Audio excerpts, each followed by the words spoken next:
मुलांचा डब्बा असो किंवा घरातल्यांच्यासाठी नाश्ता बनवायचा असो, काही ना काहीतरी वेगळं बनवतच राहावं लागतं. त्याच्यासाठी ही रेसिपी बेस्ट ऑप्शन आहे.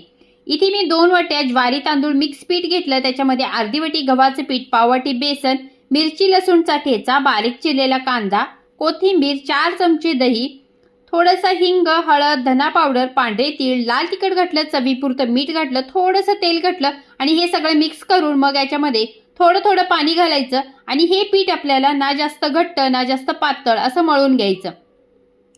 ओल्या कपड्यावरती आपल्याला पिठाचा गोळा थापून आता तवा गरम करत ठेवलाय, त्याला तेल लावून घ्यायचं. दोन्ही साईडने हे जे आहे याला तेल लावून खरपूस असं भाजून घ्यायचं. पौष्टिक आणि अतिशय टेस्टी असे हे दही धपाटे तयार होतात. मुलांना डब्याला द्या किंवा नाश्त्यासाठी ट्राय करा. हे दही धपाटे दह्यासोबत आणि मिरचीच्या ठेच्यासोबत खायला टेस्टी लागतात. नक्की